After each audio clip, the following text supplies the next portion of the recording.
Hello, everybody. John, the economist, here for the first time in a long time. One of the nice parts about, I don't know, posting things on YouTube or whatever is that um, some things end up being pretty successful. And one of those things was my football podcast. And because of that, it has taken up, a lot more of my weekly hobbyist kind of free time because we're trying to grow that and maybe eventually monetize it. And while I personally am paying a lot of attention to what's going on in the markets, I haven't taken as much time to produce content related to what's going on in the markets. And so while I'm here, let me just double check that we are officially live in YouTube and Facebook. Yep. There we are. Good for YouTube. And there we are. Good for Facebook. We already got 3 people watching. Wow, that's fun. If you are watching, come say what's up. I can see your comments, and I do intend on replying to those as they come in, especially once again, because it's been a while since I've done one of these. And yeah, if you aren't following the football stuff and you do like football, make sure that you are. Hi, Hannah, who is in the room. Those are just like little boxes. I don't know. I guess I don't have the emoji pack for that. That's unfortunate. But essentially, the main thing we're going to cover today is just cover essentially all of like the major market indicators that I've been using. And then obviously we're going to talk about the stock market and crypto a little bit. And we'll just hang out and have a good time and take it from there. So without further ado, let me share my screen. So again, like one of the privileges that I have of posting, economics related YouTube content that doesn't do too hot on the view count comparative to some of the other stuff that I post with music and Facebook is that I do kind of get to do these at my own leisure. And there's a lot of finance or crypto YouTubers out there that are always pumping out their opinions and their thoughts and everything. And I'm a little bit more selective with it because honestly, I like to have a higher, more accurate hit rate and come out when I just feel like there's something that needs to be said rather than just saying things just to say things. And I think even when I was posting more frequently on the econ stuff, that still was true, is that there was just a lot more to say at that time back when the Federal Reserve first started raising interest rates as aggressively they were. And there was, a war with Ukraine, and I was finishing up my master's in econ. There was a good number of things to talk about. So anyways, long story short, I do have some stuff to say. And I'm going to show some receipts here, not because of the fact that it really matters at the end of the day, but because of the fact that like I did see some of these moves in the market coming. And so the first one that I just want to show from my Twitter here, just making sure you can see it. Yep.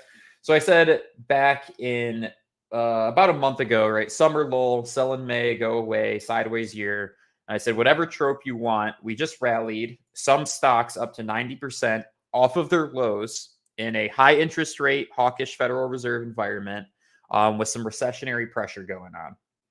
And so I was pretty bullish in November. And I have YouTube video titles to show that and tweets to show that I was bullish in November. And we did see a pretty awesome rally from November until around April or May. And that move started to run out of steam a little bit. And so I think, generally speaking, summers are not good for stocks or crypto. And so I was just kind of putting that warning out there of like, hey, here I am saying, like, if you've made some money the past 6 months, awesome.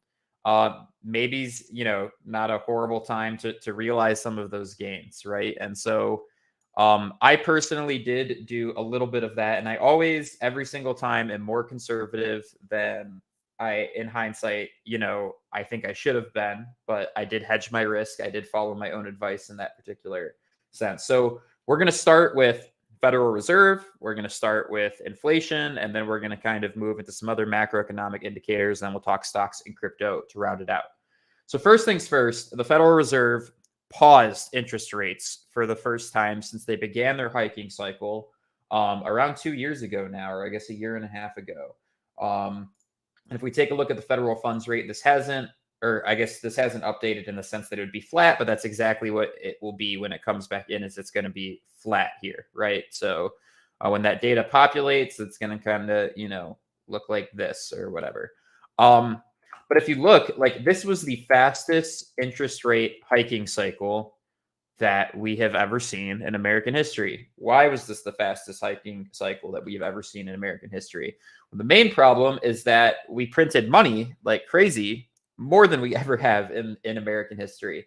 And I think, for those who haven't kind of been following my comments on this entire situation in a while, the reason why we did that, I think, is that we didn't really see a huge spike in inflation when we printed a good chunk of money back in 2008.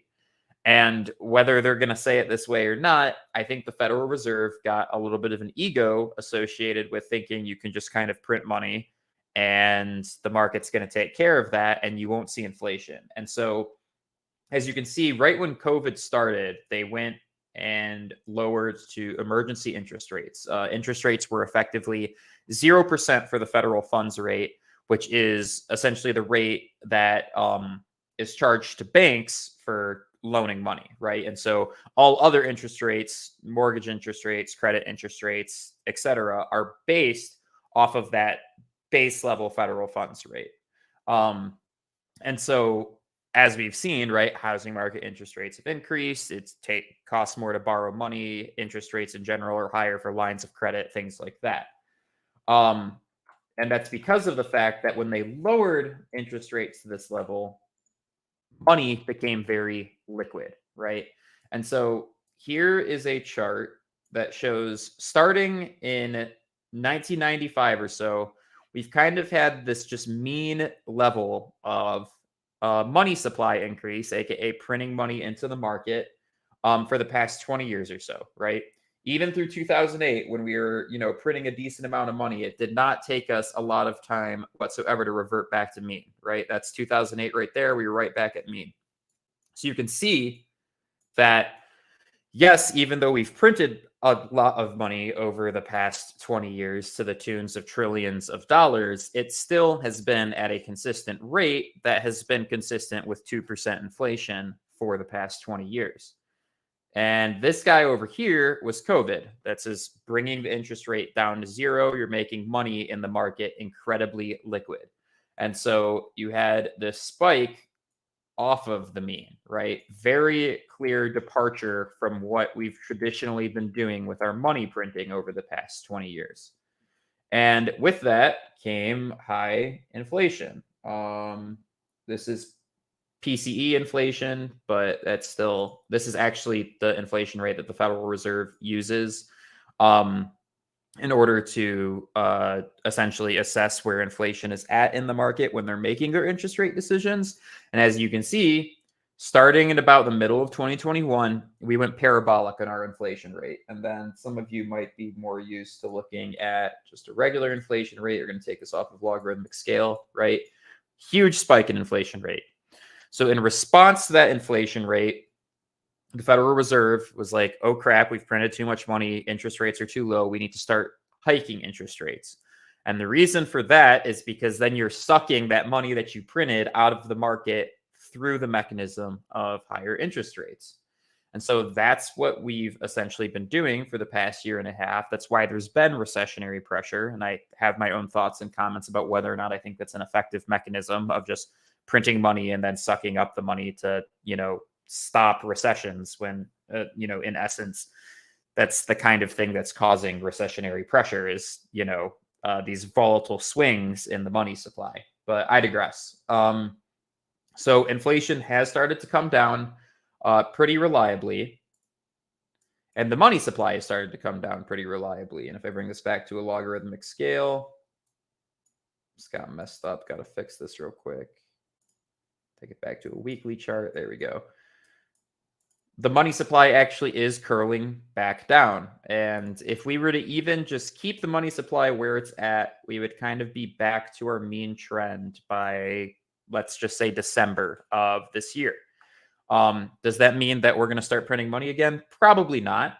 But it is a decent sign to show that, we might be towards, let's say, the second half of our inflationary episode. And so the money supply is coming down. Inflation is coming down.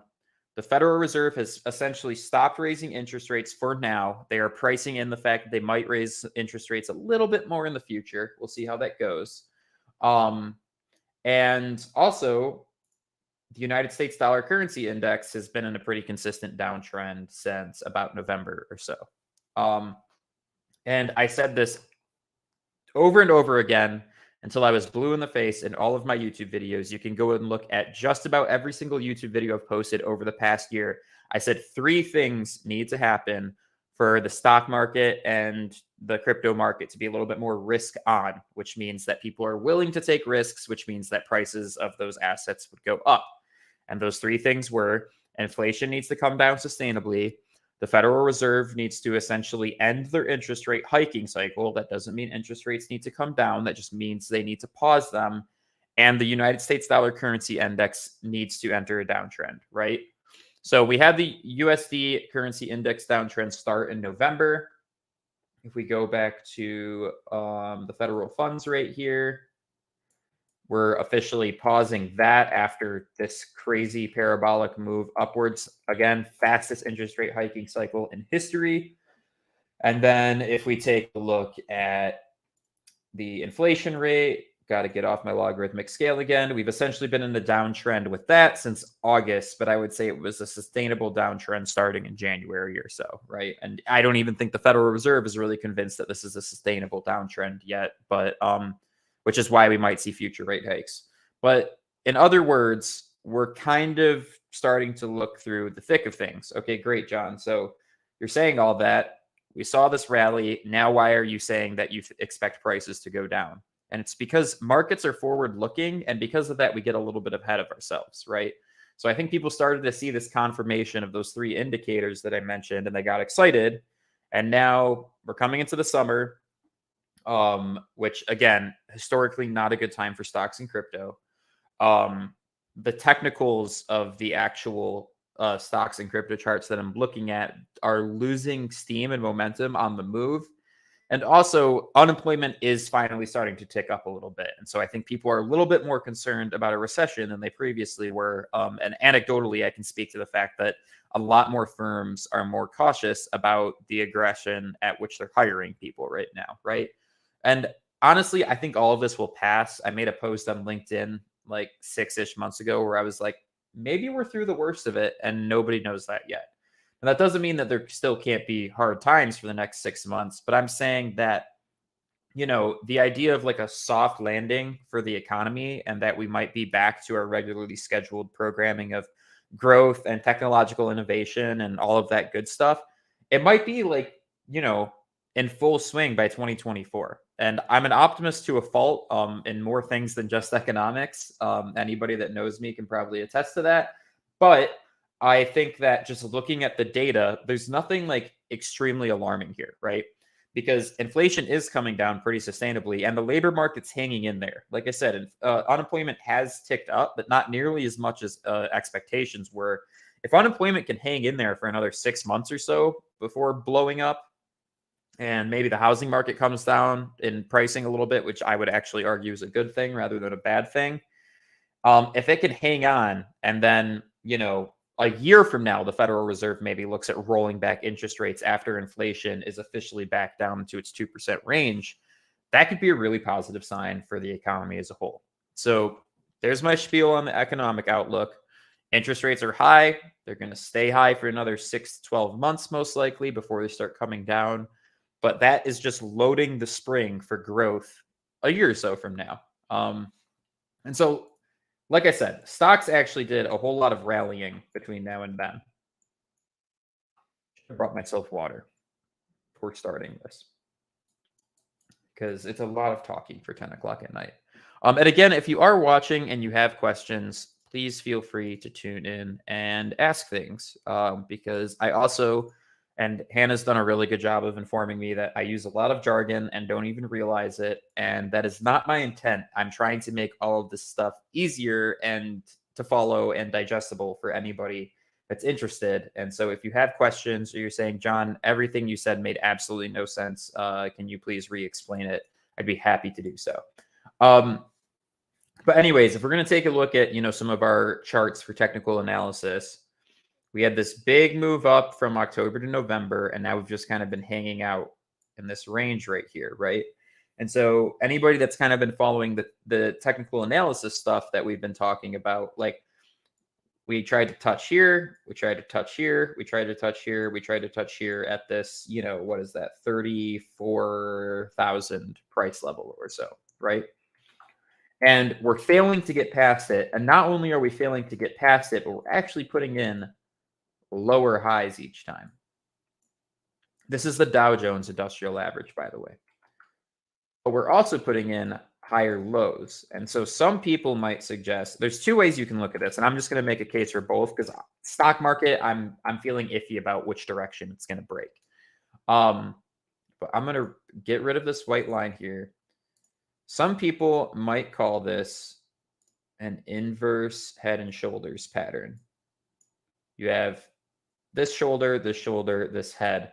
That's considered a pattern in which you might actually see the price head up.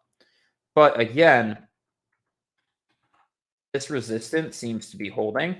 The price seems to fail to be advancing past that. And for that reason, I actually think that this is probably just going to keep bouncing around until probably Q4, until Christmas time. That's my guess, especially for the Dow Jones. Taking a look at the NASDAQ and the S&P 500, which are more tech. Well, the S&P 500 is the top 500 companies by market cap. And then the NASDAQ is a tech-based index, right? And so the Dow Jones Industrial Average is industry. These two, you can say, are a little bit more risk-on indexes. They're more tech-backed. They're more speculative, right? And what you're seeing here is a really aggressive push upwards. And I put out in February that I'm getting a little bit more cautious about stocks and crypto after the impressive rally that both of them had. I called it a little bit early, but I think my sentiment still stays the same 3 months from now. And look, trying to nail tops and bottoms perfectly in the market is how you get screwed. It's just kind of riding the waves as they come, right? And so the S&P has really aggressively rallied here, about 15%. And it's looking pretty extended due to that. And so I'm keeping a close eye on this. Probably most likely this is kind of the area to look at for a rejection. It might rally all the way up to 4,500 and then it might start trending down from there. I don't know for sure. But what I'm even more concerned about is the NASDAQ because it didn't rally 7% off of its most recent low. It's rallied like 27% off of its most recent low.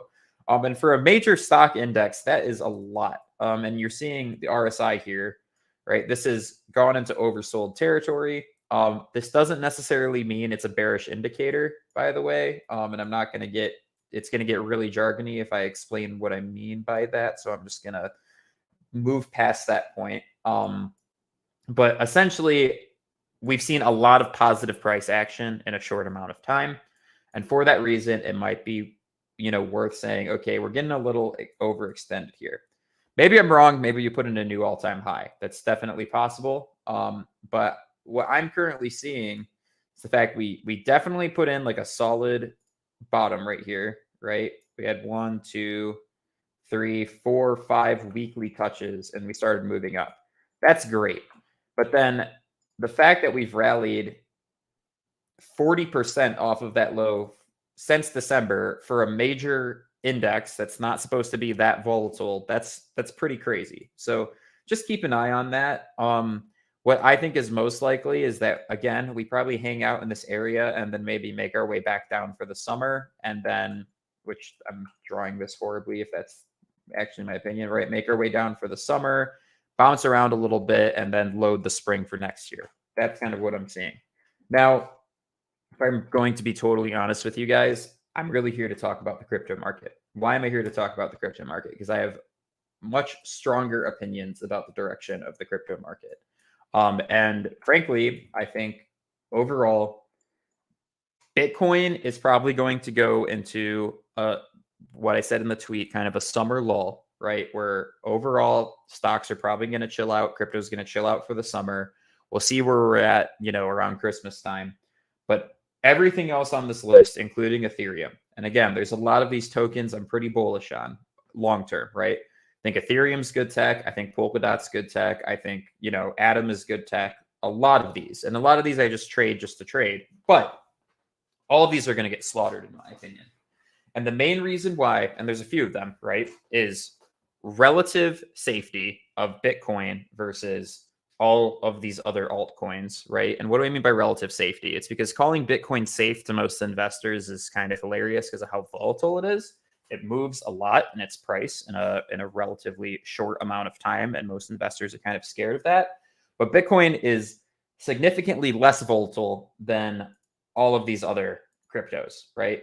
And again, a volatility for a lot of this stuff is a feature, not a bug, right? And I haven't even looked at a lot of these altcoin charts in a while because I've just mostly been focused upon what Bitcoin is doing. And the reason why is because all of these charts are going down versus Bitcoin.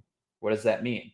Well, if I put Bitcoin in the denominator of these charts rather than US dollar, I'm going to ignore that one, right? They're getting crushed. This isn't against the US dollar that you're seeing this particular chart. It's against Bitcoin. And since November of 21, for example, Polkadot is down 70% against Bitcoin.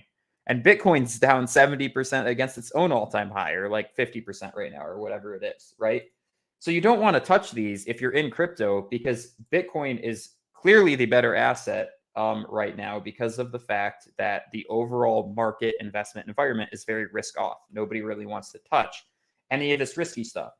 This risky stuff, by the way, might be making awesome technology and innovating and all of that stuff, but there's no reason to even think about investing in it until the market as a whole is a little bit more interested in taking risk. And right now it is not. Okay, great. So altcoins, not really worth touching right now. And they haven't been for a while. Bitcoin itself, and this is what I'm mostly focusing it on. You have this major level of support right here, this white line, and you have the 20-week moving average, which it is currently losing. And the 20 and 21-week moving average are this blue and gray line, respectively. If you can hold that line, you're bullish. If you lose that line, you're bearish, right? So if you can hold it, you can expect the price to appreciate, generally speaking. If you're underneath it, you might be in a downtrend, right? And so overall right now with Bitcoin, you can see we got above it. We actually briefly tested it right here with the banking crisis, went way up, and then have just kind of hung out, right? And we've kind of failed to get above this 30K level. And the reason why this is like a big blue box rather than a white line on my chart is because it's a really, really important level. Why is it an important level? Because when we got into this range, we held it as support here, we held it as support here, and this is the box that we kind of hung out in for like a year and a half. And when we lost it, that was really significant, right? And so I don't think, we're going to get above it on the first test. I think right now we're in the process of getting rejected off of it. We're in the process of losing a pretty major support line, and we're currently underneath the most, in my opinion, the most significant like weekly moving average that you can use to suggest whether or not we're in an uptrend or a downtrend. Taking all of these things into consideration, I think the most likely path is that we just kind of dink around in this range for, again, like another 6 months or so. Is that fun to hear as a crypto investor? Probably not. I wouldn't be super stoked about it if I just put all my money into Bitcoin up here, obviously, but I'm not convinced. And I've been in Bitcoin and crypto for about 4 years now. I'm not convinced right now that, we're going to break through this range back into this area. I think we need to mess around in this area a little bit longer. And if you take a look at previous cycles, right, because Bitcoin operates on essentially a 4-year cycle. And the reason why is because it has these halvings, which these halvings are essentially when the reward that Bitcoin pays out to miners for validating the network gets cut in half. And supply and demand, right? You cut supply in half, demand remains the same, price is going to go up, right? That's kind of how Bitcoin functions. And so if you look at this chart, right, these gray lines that run through it are halvings. And you can see every time, right, from the halving here, 9,000% move from that, which is never going to happen again. Don't hold your horses for that. The halving here, 3,600% move. And the halving in April of 2020, you had about a 900% move, right? And so that's great. What the moves happen, 2 or so years after the halving, and then it goes into these really brutal bear markets, right? So massive increase, and then you're in a bear market for, about 3 years, right? Right? What's 973 days? That's just under 3 years, right? So 2.5 years, right? And you're just bouncing around in the same range down, for this one, we were down about 90%. For the 2017 cycle, we were down about 85%. And as of right now, the bottom on this cycle shows that we're down about 78%, right? So even though you're not getting the same crazy returns that you used to with Bitcoin, you're also not suffering the same losses. Instead of 90%, you're down 78%. Woo. So what happens though is that people get excited, and you can see here, right? Like people went from, a nice 103% rally right there. And people get excited. They're like, okay, it's time to go back up, right? But instead they get disappointed, and instead they just hang out in this range for probably longer than anybody really wants to hang out in it, right? So if you were getting excited back in, 2015, and you thought, okay, here we go, you would have been disappointed. It actually wouldn't be until, early 2016 that things really started to look bullish for Bitcoin. 2017, exact same thing, right? It went and put in a super, brutal capitulation, right? Like it was already down 65%, and then it fell another 50% from there. And then same thing, right? 2019, it rallied some 300% off of its lows there. People got excited. What ended up happening, right? You ended up just kind of screwing around in the same range for another year and a half, right?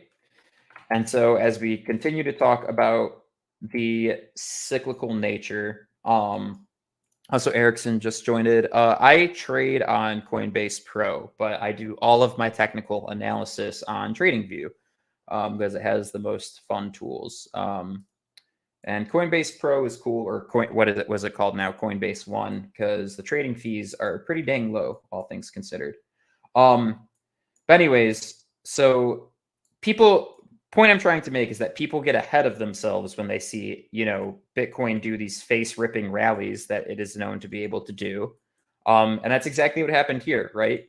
We went from putting in a bottom at around 15K to rallying just under 100%.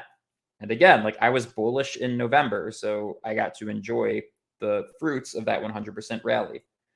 But now I'm taking a look at this, and we're still another year, basically, away from the next Bitcoin halving. And what happens in that year in these prior cycles? The price doesn't really do anything. It doesn't really go anywhere. People get ahead of themselves, and then honestly, I think the next 6 months are going to kind of look like this. And then we can hopefully work up the confidence to do something like that when the halving starts, right? And so I'm looking at that. We're going to go back to my short time frame trading chart. No, that's where I want to be. I just want to delete this. I'm looking at the fact that we're still a year removed from the next Bitcoin halving. We just got rejected off of this 30K level. We're losing support at this level. And if we bring out our trusty 20-week moving average, the gray and blue lines right here, we're losing that support right now, right? So rejection off of a huge resistance level, probably the biggest resistance level that's relevant on this chart right now, this 30K range, and then losing support in a critical area, and then also losing support at a critical moving average. Not to mention the fact that, Gary Gensler isn't coming after Bitcoin, but he's coming after the crypto market as a whole super aggressively right now. He's suing Binance. He's suing Coinbase. And if anybody has questions about the logistics of the legal battle that's going on there, I'd be happy to answer. I'm pretty caught up on the situations with both Binance and Coinbase. And so if you're afraid about, keeping your crypto on Coinbase, which I think you should keep it in a cold wallet anyways. But, if there's questions you have about that, I'm happy to answer about what exactly is going on with all of that. Long story short, you have still a high interest rate environment. You have regulators trying to bring down the hammer on crypto. All the technicals are saying that this move is played out and it's losing steam. All of these things combined tells me that we're going to screw around in the same range, not doing a whole lot for the next 6 to 12 months.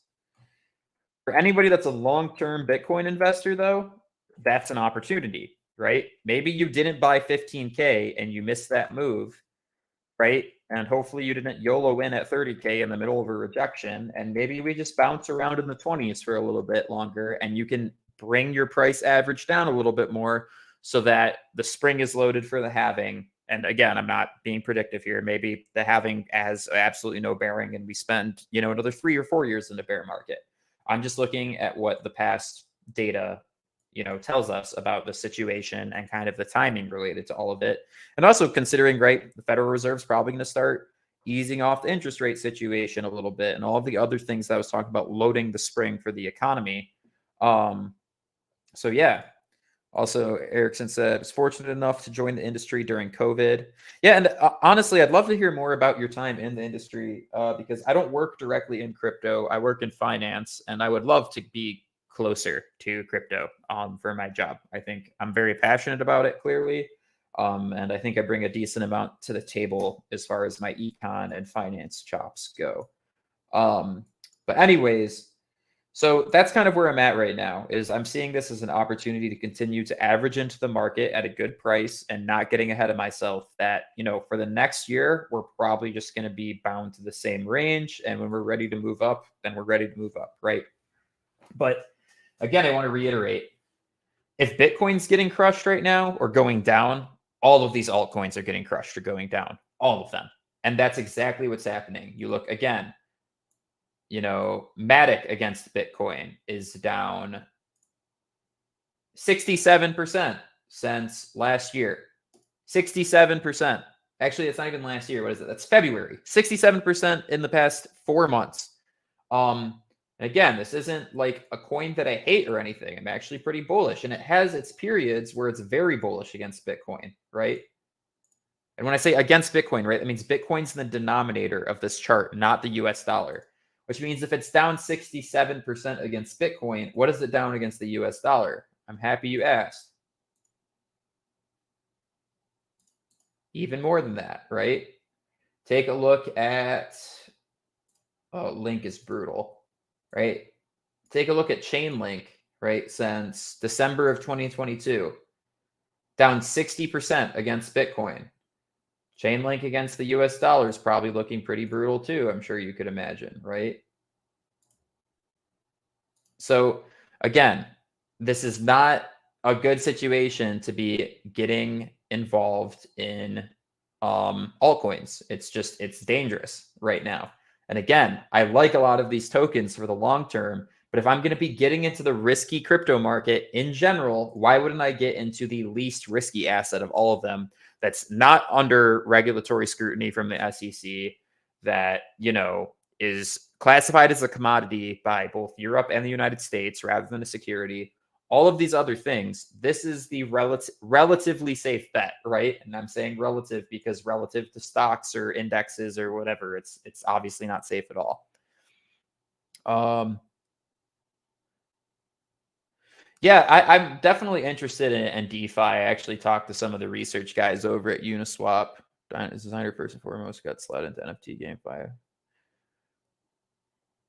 That's super cool. I honestly, if you want to message me, I just would love to pick your brain more about your time, especially in DeFi. Right, I'm pretty interested in DeFi because a lot of stuff that informs DeFi is just a lot of economic models, right? So just a lot of automatic market making and things like that. It's all liquidity, supply and demand at the end of the day. And I honestly think that DeFi is going to remove a lot of financial intermediaries out there, which is automating a lot of jobs and things like that. So I do think it's the future, whether or not the traditional finance bros are ready to admit it or not. But anyways, I will get off my pedestal about the crypto market now. All I'm saying is that don't feel like if you do like crypto and you're interested in it, right? Like, no need to rush in. It's always going to be here, and definitely don't throw it in on meme coins, because people always have been and always will be losing their ass on a bunch of risky altcoins. It's not worth it. Protect your money. I'm trying to think of anything else that I want to chat about here. I know I've been going for about 35 minutes now. But yeah, if I guess I'll hang out for a second to see if there's any questions coming in, because I have seen some people popping in and out of the stream. So look, anything related to interest rates, dollar currency index, federal funds rate, money supply, any broader economic questions, happy to answer. If you want me to take a look at any particular stock charts, I'd be happy to do that. I'll hang around for a few more minutes, but yeah. I'm happy to be back here. I'm going to post one more video this weekend, and then also I think I'm going to be recording a video with a friend on Monday that I'll release later in the week. So going to be doing some econ stuff a little bit here for the 20 or so people per video that care to take a look at the things that I'm saying. But again, I understand that football and music are a little bit more entertaining than this stuff, so I definitely do not take it personally. Questions, anything? Doesn't look like it. All good. All right, guys. Hope you have a wonderful rest of your night. This was a fun little surprise stream. Long story short, don't get ahead of yourselves in the market. I think the spring is being loaded for a lot of economic growth and probably investment growth in 2024, 2025, but don't feel like you need to rush in 2023, because there's still a lot of headwinds that we need to turn into tailwinds. So keep an eye on the federal funds rate, keep an eye on inflation, and don't buy altcoins for right now. If you're going to get into crypto, I would keep it to the more risk off bets. That's all I got. I will see you guys probably at some point later this weekend. Peace.